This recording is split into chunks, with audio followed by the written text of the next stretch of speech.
We thank God. We praise God for your life. I do believe God will do wonders in our midst today. Maraming gagawin ang Panginoon sa buhay ng bawat isa sa atin. Amen? Excited ba tayo doon? Amen? So that's why the title of the message, Kingdom Movers, a New Season of Glory. Sabihin mo sa katabi mo, you are a kingdom mover. Amen. So we are all moving, doing things, ministering things, amen, doing great things, amen, in the kingdom of God. Praise God. Dati nandito tayo sa kingdom of darkness, but now, glory to God, we are now in the kingdom of His Son, the Lord Jesus Christ. So that's why in the kingdom of God, there is so much action, there are so much things that are being done in the kingdom of God. So that's why kasali tayo doon. Therefore, we have to move, we have to do great things. We need to act, we need to minister, we need to share. We must keep on moving and doing things for the glory of God. Amen? For His kingdom expansion. So, a new season of glory, surrender, sacrifice, and sanctification. Hallelujah. So can we just arise and read the very word of God? Amen. Tandaan po natin, God is doing or moving according to seasons. So that's why even our lives are governed by season. Amen. So God moves from glory to glory.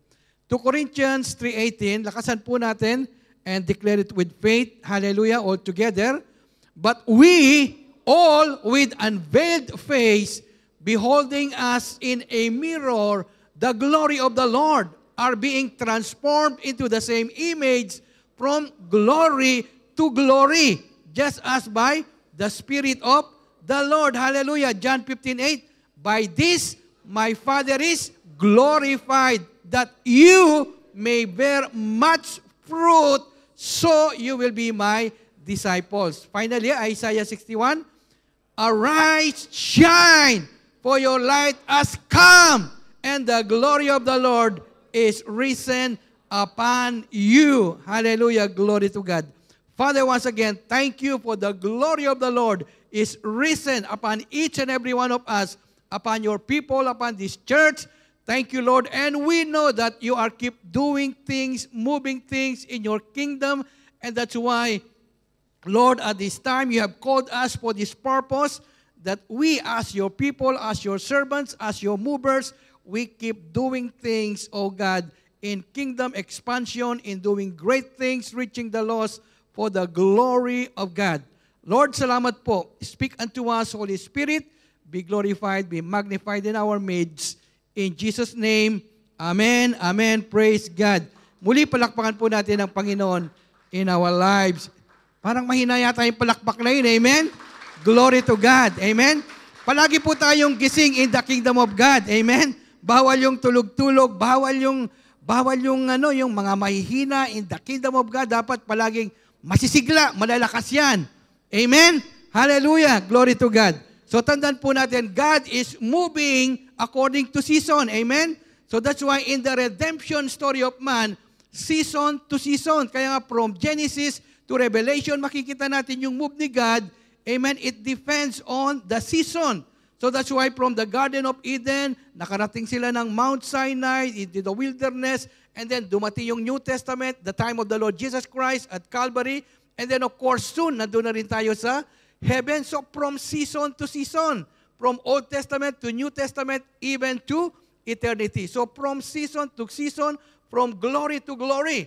So that's why in the kingdom of God, palaging advancement yan, palaging promotion, palaging increase yan. Amen? Sabihin mo sa katabi mo, advancement, promotion.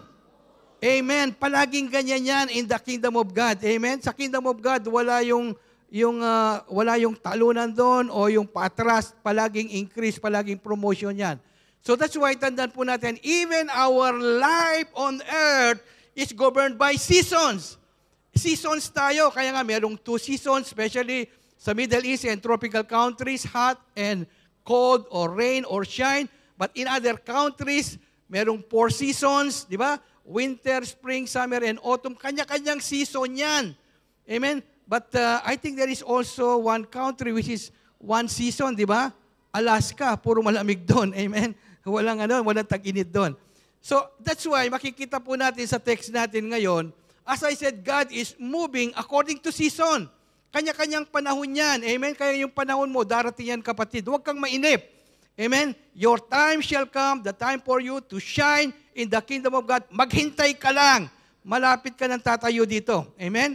So in our text, God moves according to season. So that's why He moves from glory to glory. So that's why yung text natin kanina is changing us, transforming us from glory to the next glory. Ganyan ang Panginoon. Always increase, always promotion. Amen? From level to the next level. Dati grade 1 ka, then grade 2, and so on. From various stages, dati bata ka, naging teenager ka, naging parents ka, naging senior ka, and so on. Stages. Even positions in life. Dati laborer ka lang, secretary, manager, CEO ka na ngayon, business owner ka na. So from level to level, from seasons to seasons, amen? So this is how God moves in our lives, even in the kingdom of God. Hindi po tayo mananatiling, isa lang yung BS mo, isa lang yung member mo, 2, 3, darating yung time, 10 na yan, 20 na yan, darating yung time, charts ka na. Amen? Ganyan yan in the kingdom of God. Kaya huwag kang mainip. Your season shall come. So that's why during the past few days, na makita po natin, as I said, we were in the Philippines from October 5. Ito nga, nakarating nga kami kagabi. Praise God, 10:00 ng gabi. So praise God. So during the past few days, we were in the Philippines. Maraming ginawa ang Panginoon. And I would like to share with you what God is doing. This is for the glory of God. So nakita natin yung, as you know, we were for a mission. Nandun yung expansion, salvation, healing, and deliverance. So nagkaroon tayo actually 2 mission dun eh. So Maribeles mission and then yung Moncada mission. Hallelujah. Bonus kasi yung Moncada eh. Glory to God. So itong Maribeles mission, as you know, just to give you the main highlights, it was held on October 12, dun po sa Maribeles, Bataan. So nagkaroon tayo ng evangelistic crusade, nagkaroon tayo ng feeding program, even we gave gifts or food packages dun sa mga family that were in that place. Amen? Maraming ginawa ang Panginoon in the lives of those hundreds of kids and hundreds of adults and families dun sa lugar na yon. Amen? It's because, of course, of those, sabi ko nga, yung mga goers, mga givers, at saka mga groaners. Amen? Yung mga servants, yung mga senders, at saka yung mga intercessors. Tatlong palagi. Amen? Palaging tatlong parte aspeto yan eh when it comes to mission or doing God's work. Amen? May volunteers, merong on the field talaga, and then at the same time, meron ding mga prayer intercessors. So, a few highlights. Ito po yung naging highlights natin, what we call dito sa Maribeles mission. Amen? So, the Gospel Beyond Borders. At the same time, we celebrated our 4th year anniversary. Amen? Yung Gia Florida Blanca extension. So, praise God, these are our mga workers yan. Sabi nga, ito yung mga volunteers. So, we need workers, we need volunteers to do God's work. Amen? Palagi nandiyan yan. Hindi mawawala. There are always workers. Amen? So, of course, as I said, nagkaroon tayo ng feeding program. We gave food packages. Praise God for our donors, for our supporters, to those generous givers. Salamat sa buhay nila. You know them one by one. Amen? So, we don't need to mention their names. Amen? So, yan, nagkaroon tayo ng, as I said, namigay tayo ng gifts. Yan, ito yung mga highlights dyan. And then yung part 1 ng mission natin doon, inuna natin muna yung children. 2 party kasi yan eh. Yung children kasi, napakarami na nila. So punong-puno yung basketball court doon. Ayan, makikita nyo dyan. Mga children pa lang yan. Ito yung unang party niyan. So inuna natin yung mga children. Yan, napakarami nila. We are on that, under that basketball court. Nabigay tayo ng mga gifts. And of course, yan, meron ding feeding program. Yan, praise God. So maraming nagbigay, mga generous givers. Glory to God. Amen? So, glory to God. And then after that, yung part 2 naman yan, pagkatapos ng mga children, yung mga adults naman. Of course, with the children, we share the gospel, we give them food, we give them also gifts. And then yung mga adults naman, part 2 ng natin doon, program. So, ito yan. Again, different ano na naman yan. Amen? Puro mga adults yan. So makikita nyo, halos puno yung basketball court. Amen? Puro mga adults naman yan. Wala na yung mga children dyan. Amen? So, praise God. So, maraming ginawa ang Panginoon. Amen? So, glory to God. Nagkaroon din ng healing. Amen? So, praise God. Yan. And of course, namigay tayo ng mga food packages. And then nung 26, nagkaroon din tayo at the same time ng water baptism. Amen? Glory to God. So yeah, these are some of the, yung nanay niya, yung isang nagpa-water baptize dyan, yung anak niya nagkaroon ng miracle healing. Yung anak niya dati, papilay-pilay, naka-tube, pero praise God, na-healed. Even yung isang matanda doon, dati bedridden yan. Pero ngayon, na-healed din siya. Kaya tuwan-tuwa sila eh. Amen? Glory to God. Amen? So, dito naman, so pagkatapos naman ng Tarlac, ng Maribeles, pumunta tayo ng Tarlac. Amen? So, napaka-busy natin, glory to God. So, main highlights naman dito, it was held on October 25 sa Moncada, Tarlac. So, we preached the gospel. So, ito yung first time na ma-meet natin yung mga tao na to. Amen? So, wala naman tayong mga advertisement o promotion. So, doon lang sa pinagkatiwalaan natin doon na, no, mag-reach out o mag-invite. So, praise God, merong kagad na dyan, mga 30 children plus 20 adults. At the same time, nagkaroon tayo ng feeding program. We give gifts also to the children. Yan. Ito yung dyan. Ito yung lugar ng Tarlac naman. Amen? So what it means, yung lugar na to, ibinigay na sa atin. Amen? So, glory to God. Amen? Yung kung kilala niyo yung may-ari ng bahay na yan, dati natin kasama dito sa GIA. Amen? So, glory to God. Amen? So, I don't need to mention siguro yung name. Amen? So, binigay niya yung ground floor sa atin. Sabi niya, Pastor Ignacio, sa'yo na yan. Doon na lang kami sa taas. Amen? So, praise God. So, yan, we minister to yung mga parents, and then yung mga children, nandyan din. Amen? So, glory to God. Amen? So, maraming ginagawa ang Panginoon sa buhay ng bawat sa atin. Maging excited lang po tayo how God is moving. Amen? So, ngayon, in order for us, amen, ang tanong nga dyan, what shall we do? Diba? To cope up and continue doing God's work or to do God's mandate effectively. Para hindi tayo mag-fail, para hindi natin ma-miss yung move ng Panginoon into this new season of glory. Anong gagawin natin? Amen? So this is what we must learn to do, kung ano yung gagawin natin as God is moving in our lives, personally, as a family, in your career, or even as a church, or even in your ministry. Anong gagawin natin for us to cope up? Ito yung tinatawag na God is doing great and mighty things from glory to glory, expanding His kingdom in our lives, in your life, personally, as a family, and even in the church. Amen? So again, we need kingdom movers. As I said, we are in the kingdom of God and we need to move. Amen? We are God's people and we should keep doing action. Palaging busy ang kingdom of God. If the kingdom of darkness is so busy doing all evil things, dapat tayo naman in the kingdom of God, dapat the more na busy tayo. Amen? Reaching the lost, saving the people, amen? Healing the sick, casting out demons. Dapat marami tayo na ginagawa into the kingdom of God. Huwag tayong patulog-tulog kung hindi ka lang iimbitahin, gigisingin, tatawagin. No, it should not be that way. Dapat meron ka talagang energy. Yes, I will do. Yes, I will go. I volunteer myself. Dapat palaging ganon. Amen? So that's why, again, we need kingdom movers who are willing to go and expand God's kingdom, especially in these last days. Kailangan na. Amen? Last days na tayo ngayon. Sabi nga, doon sa First John, last hour na nga, di ba? So talagang we are getting closer and closer. Ito na kasi yung the consummation of the redemption plan of God in our lives. Amen? The imminent return of the Lord Jesus Christ. So bilisan po natin dito. Amen? There are 3 things that we should learn, amen, as kingdom movers, as servants of God, as ministers of God. As I said, we should all moving, amen, doing things in the kingdom of God. So anong kailangan natin dyan? For us to involve ourselves in this mandate. We should have a life of surrender, a life of sacrifice, and a life of sanctification. Amen? Tingnan natin. Hallelujah. Mabilis lang tayo kasi, glory to God, meron pa tayong, I think, pastor's appreciation after this, di ba? So, glory to God. Hallelujah. Just fasten your seatbelt. Amen? Bibilisan natin. So, a life of surrender.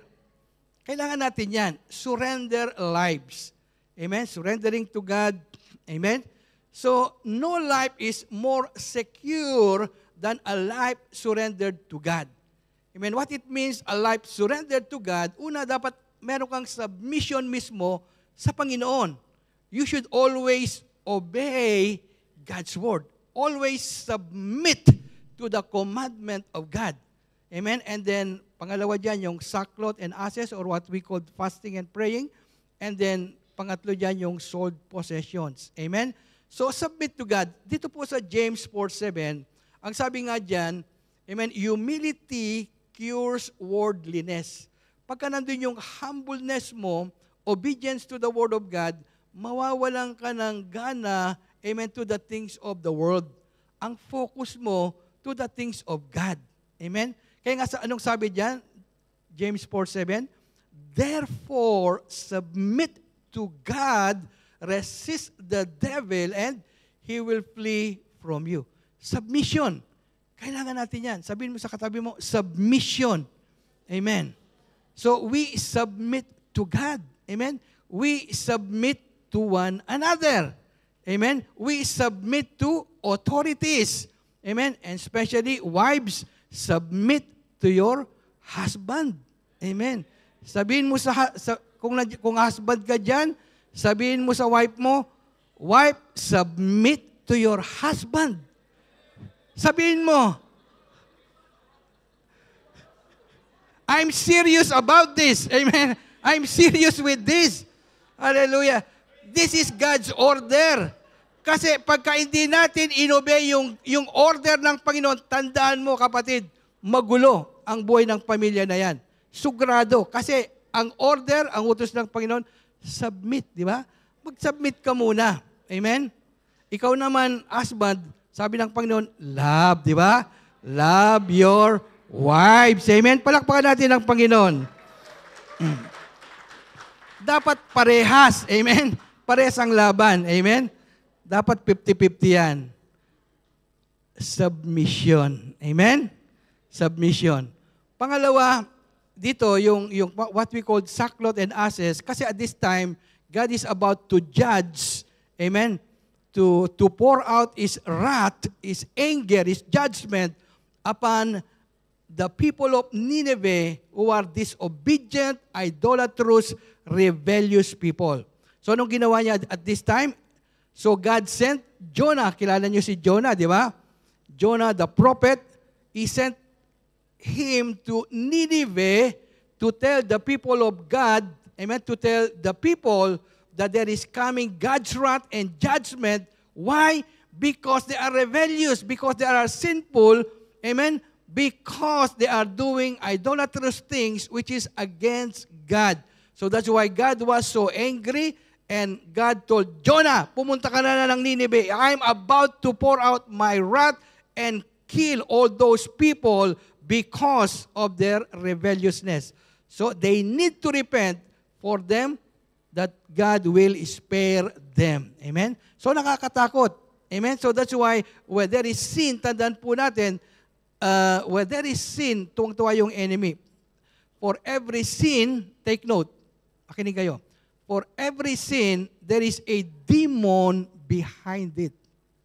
For every sin na ginagawa ng isang tao, o Kristiyano ka man, o leader ka man, o pastor ka man, there is always a demon behind it. Amen? So that's why that demon will cause you to do sin, to do things against God. Amen? So that's why God told Jonah, the people must repent or else I will pour out my wrath upon them. So praise God. Anyway, Jonah, though at the first time, Jonah himself, he rebelled against God. He go on the opposite way, but on the second time, he listened to God. Amen? At this time, he went to Nineveh, and then he told Nineveh about, of course, that they must repent. Amen? So the people responded positively, including the king. Actually, they fasted and prayed with sackcloth. Not only the king, but even, sabi niya, even the animals. Kasama na natin yung mga animals. Mag-ano rin sila, wag din natin silang pakainin. Amen? So, i-ano rin natin sila ng sackcloth. Amen? So, this is what had happened. So, because of God, because they have obeyed God's instruction, they have repented with prayer and fasting. Therefore, God's mercy was upon them and Nineveh was saved. Amen? Tandaan po natin, especially when you and I or someone have committed a grave sin against God, take note, there is always wrath that is about to come. Amen? The penalty of sin is death. But the gift of God is, of course, life. There is always mercy in God. So that's why you and I must come to God in prayer and fasting. Mag-fasting ka kagad. Amen? Para ma-abort mo yung wrath o yung judgment ni God sa buhay mo. So at this time, the people were saved. God's wrath was not poured out upon them. It is because they responded positively, immediately in prayer and fasting. God saw the heart of the people. God saw the heart of the king. There was true repentance. There was true prayer and fasting in their lives. And so God was full of mercy upon them and He saved them. Amen? So this is you and I must do in our lives. Amen? Come to God immediately with prayer and fasting as you see that there is sin, amen, lurking or staying or manifesting in the lives of that family or even in your family. So Jonah 3:5, so the people of Nineveh, they believed God when Jonah preached about repentance.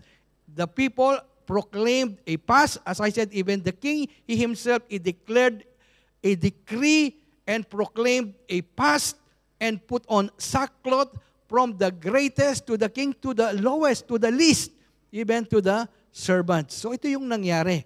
Amen? So that's why, again, God, the people were saved. Also, ano pa? They sold possession. Ito naman yung sa the book of Acts. The disciples sold their possession and share among themselves for the expansion of God's kingdom. What it means, when you are moving into the kingdom of God, when you are ministering, when you are doing preaching the gospel, doing things in the kingdom of God for that kingdom to expand, amen, kasama na yung bulsa mo dyan. Amen? So that's why we thank God once again for all our generous givers who made this mission possible. And as I said, hundreds of families were saved, amen, in Moncada and even in Maribeles because there are people who give generously. And actually, as I said, even in the book of Acts, they sold their possessions. Binenta nila yung kanilang mga ari-ari, yung kanilang mga lupa, mga bahay, all their possession. They sold it just to, amen, do the kingdom of God, expand the works of God. Hindi pa natin ginagawa yan. We are not yet doing these things. Have we sold our properties, our homes, our land, our titles, our wealth, our possessions, just to do God's work? We have not yet done that. Amen? But thank God, at least there are people who are, amen, generously giving into the kingdom of God. But again, as I said, when it comes to kingdom movement, expanding God's kingdom, we should be the first to give, amen, monetarily, financially, support the move of God, especially in these last days. So that's why if you cannot go, send them. Amen? Send them with your finances. Send them with your possessions. Ito po yung kailangan natin. We should all be part in the kingdom movement. Kasama tayo lahat dyan because we are all children of God. Kasi kung dito pa lang, sama-sama tayo, dapat sa heaven, sama-sama rin tayo doon. Amen? So that's why in every move, in every mandate of God, all believers, all Christians, you and I, brothers and sisters, we should do all these things together. Amen? For God's kingdom to expand in a greater scale. So that's why here in Acts 2:44-45, now all who believe were together. All the believers were together and had all things in common. Amen? All things in common. Amen?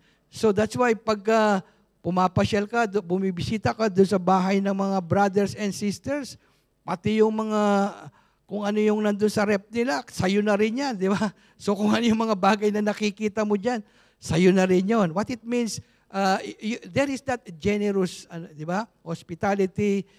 What it means, everything must for each other.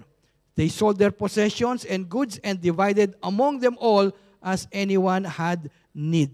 Hallelujah! So, nandun sila. Amen? They help each other, not only physically, but even financially, they are helping each other.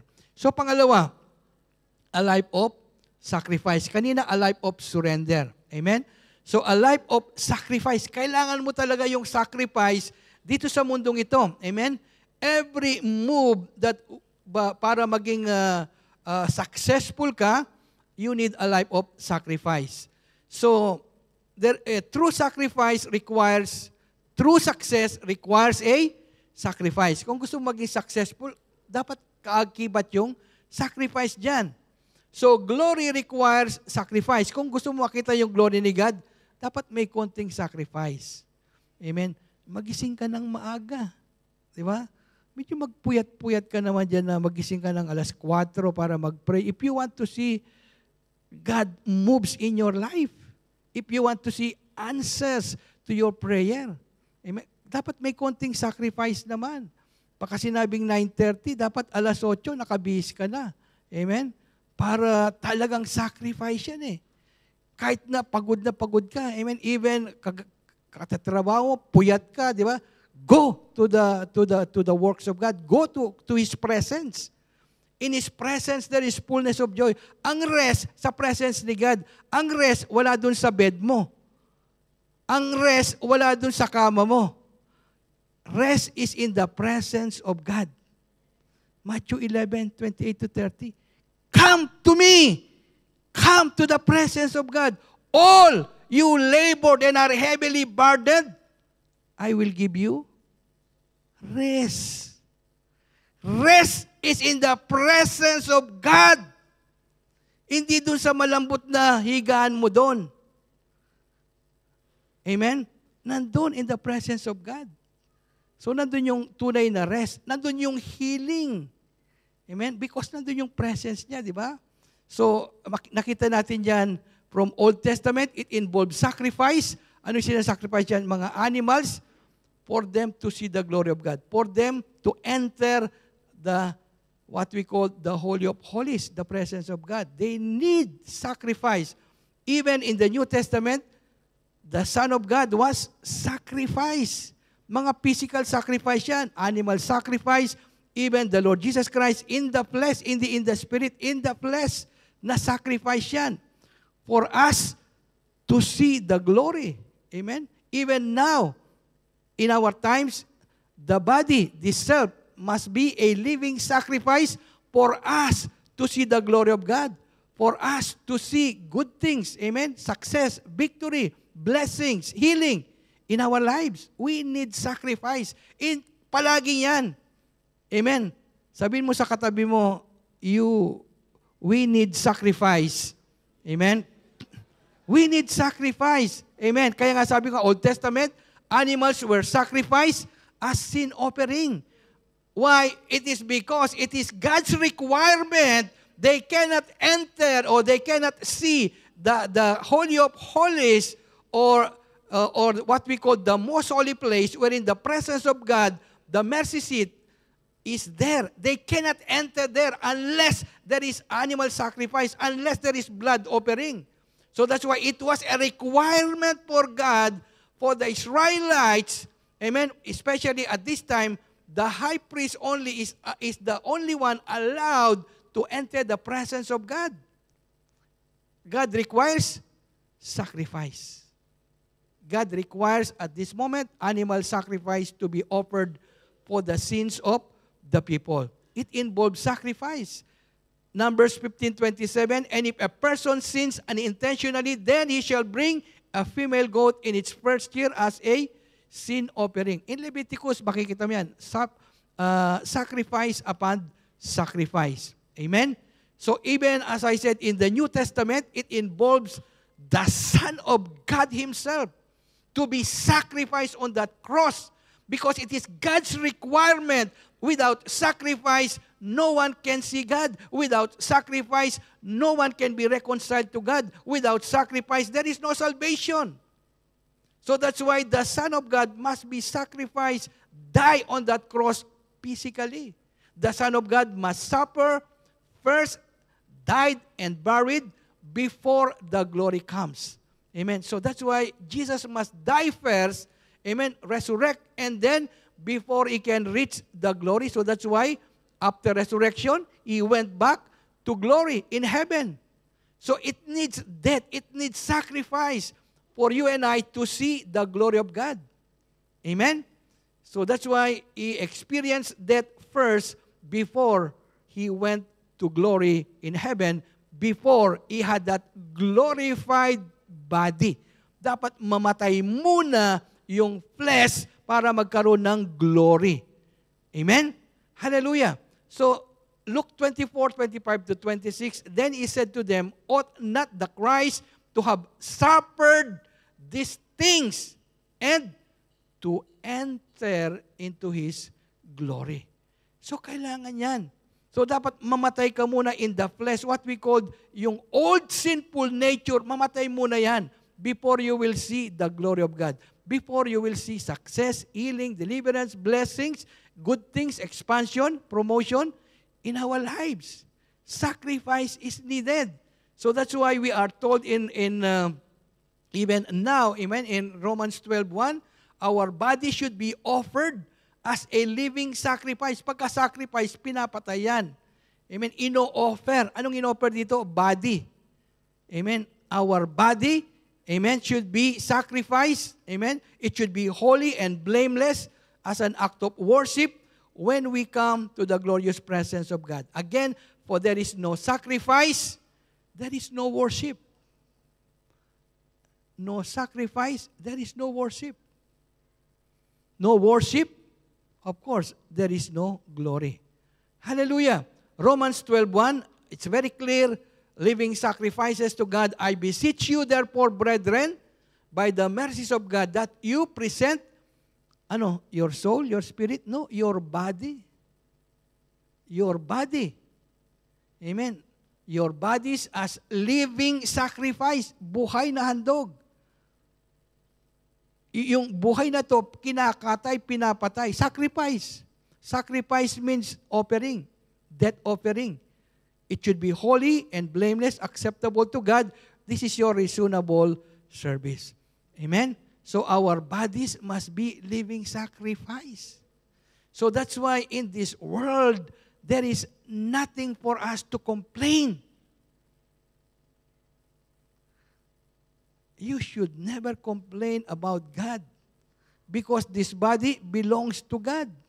Don't you know that your body is the temple of God?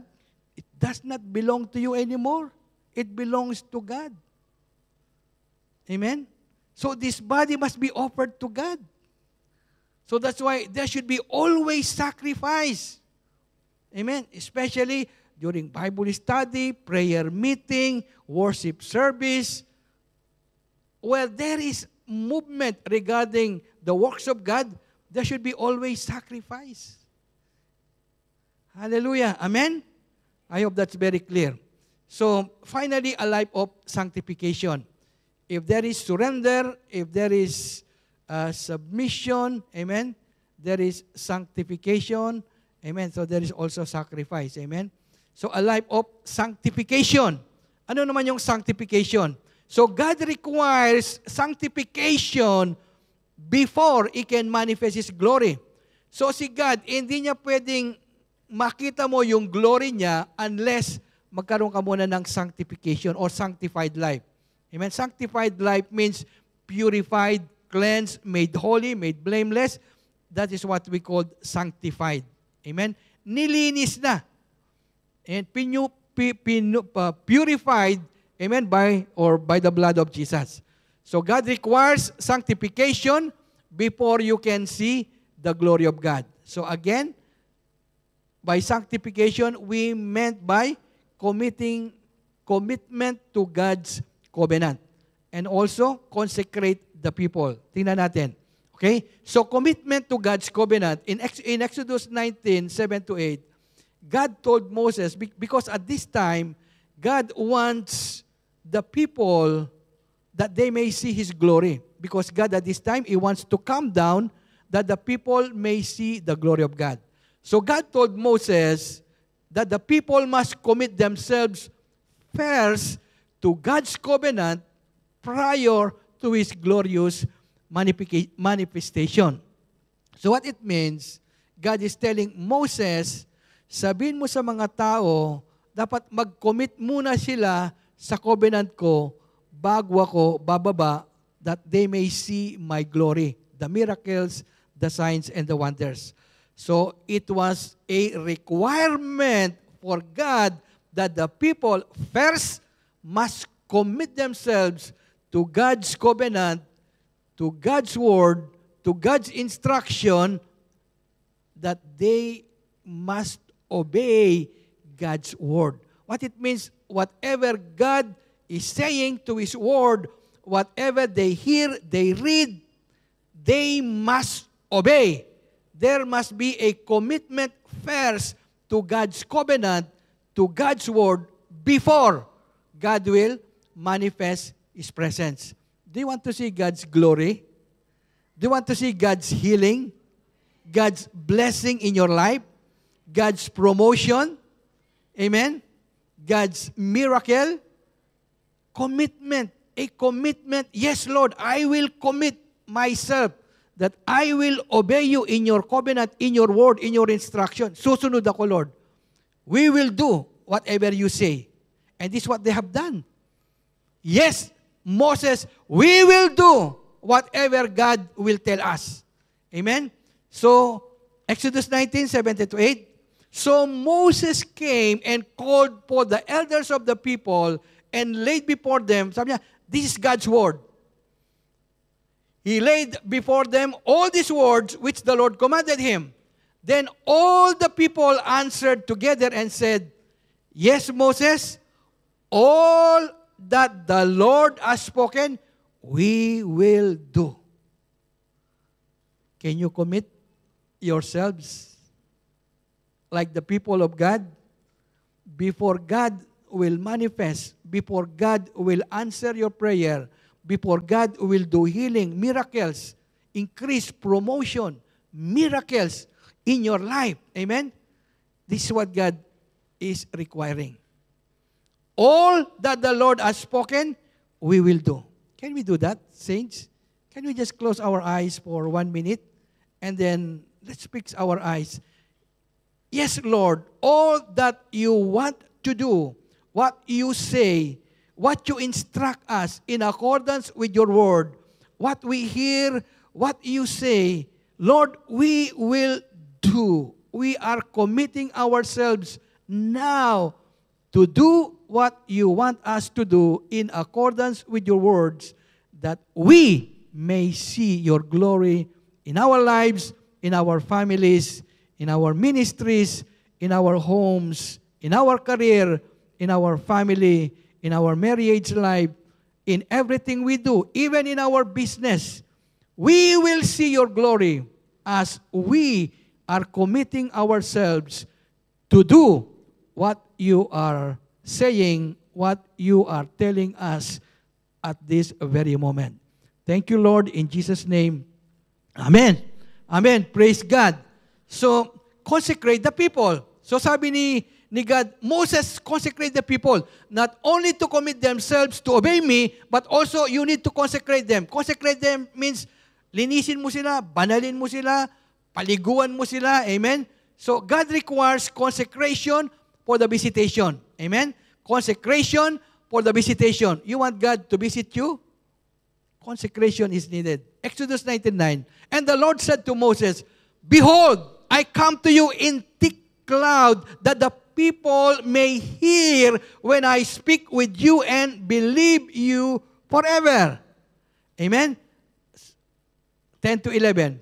Then the Lord said to Moses, Go to the people and consecrate them today, and tomorrow, and let them wash their clothes, and let them be ready for the third day. For on the third day, the Lord will come down upon Mount Sinai in the sight of all the people. All the people.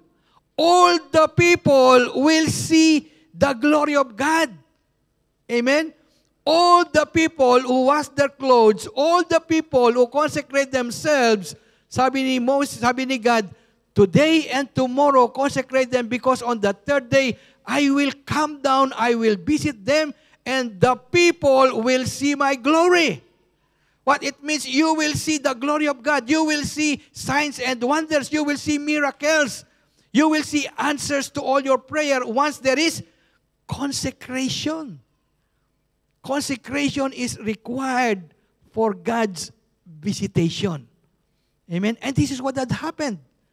So at this moment, indeed, amen? So the people obeyed. They washed their clothes, and of course, spirit, not only physically, but more on spiritual aspects.